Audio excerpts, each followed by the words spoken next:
All right, guys, we've got a watch to talk about today, and this is actually a pretty cool little watch.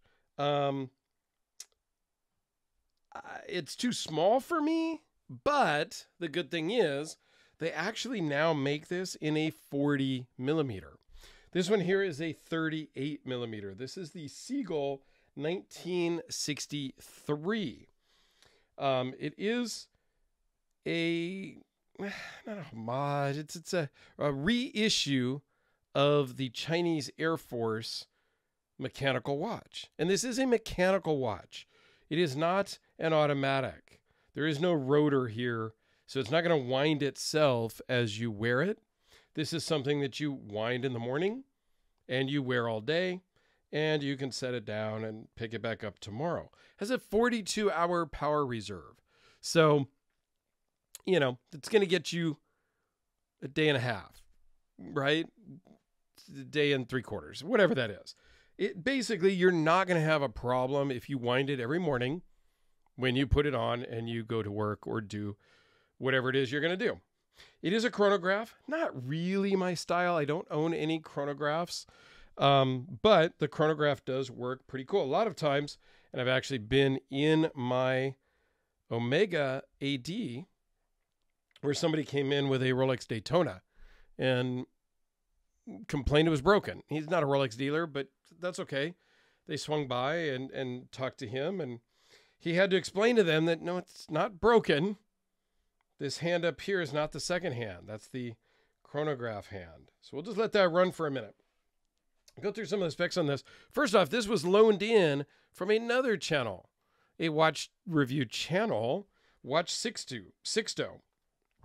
I'm actually in a small Discord, and he is a gentleman there inside of that Discord, and reached out to me and asked if I wanted to check out some of his mechanical watches. I said, sure. My watch videos don't do all that great, but hey, whatever. I wanted to check them out for myself. So, case size on this one is 38 millimeters, like I said. The lug to lug is 46. The lug width is 18. The overall thickness is 13 millimeters. I believe this has a sapphire crystal with an acrylic glass on the exhibition case back. You could buy it both ways, with acrylic on both sides, or you can pay a little bit more and get the sapphire crystal. The movement is the ST1902. You guys can look that up. You know, just giving you my impressions of the watch, not all of the little nuances. Weighs in for my normal knife friends, 2.2 ounces. For your watch guys, 62.5 grams. It has a 30-meter water resistance, so you're not going to want to go swimming with this. You could wash your hands and not really worry about it, but it's not really a watch to get wet. 42-hour power reserve. Something I do like to measure is the crown at 6.5 millimeters. It is not a push-pull crown. It is a push-pull crown. It's not a screw-down crown. You just wind it. It does not hack when you pull out the crown all the way to set the time. The second hand over here keeps running. Okay, which is fine. You can see this does a 60-second chronograph, whatever, stopwatch. And down here in the small register, it does the minutes. So if we zoom in even one more step, so you can see it's been going for 2 minutes now and 25 seconds. 2 minutes and 30 seconds. The dial is a cream color. There is 0 lume. You have another option. You could pay some more and you can get a lumed dial. But I don't know what degree of lume they have, what the lume is. I don't know anything about that. And then here's a close-up of the case back, and very beautiful workings in that movement with the blued hardware and screws. I love the look of this. And it's a fun dial. It's kind of cool. So then to stop, you stop the second stopwatch, and the bottom pusher just resets everything back to 0.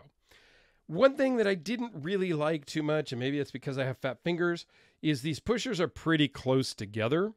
So as I am winding this, the pushers are kind of sort of in the way.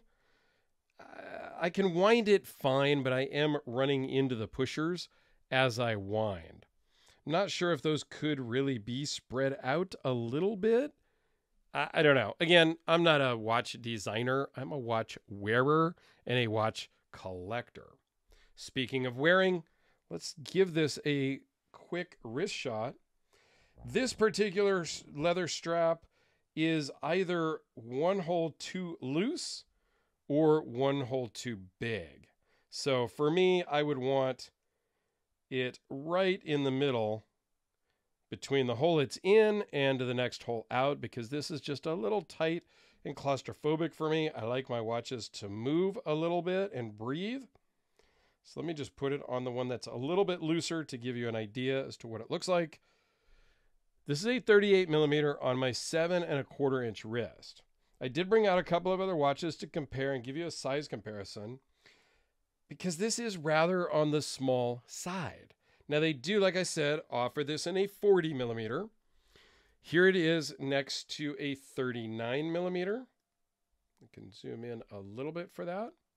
And here it is next to a 40 millimeter. So if we do it just next to the 40, a 40 in the Seagull would actually be a pretty cool watch. And these are not that expensive.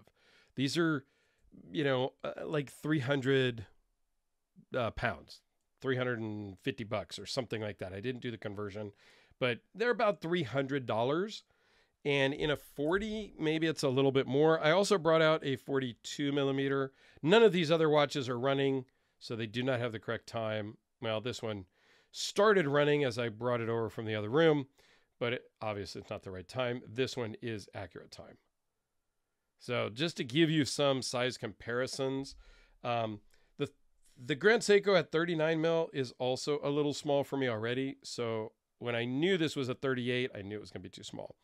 Although I did wear it the other day and it was enjoyable and it was kind of fun. And I think it's a cool watch. Absolutely. And if it was in a 40, I don't have any chronographs in my collection. I could see this as being a fun little chronograph and a mechanical watch, because I do not have any mechanical watches in my collection either. So there you go. The Seagull 1963-38. Let me know your thoughts down below. I would love to hear what you think.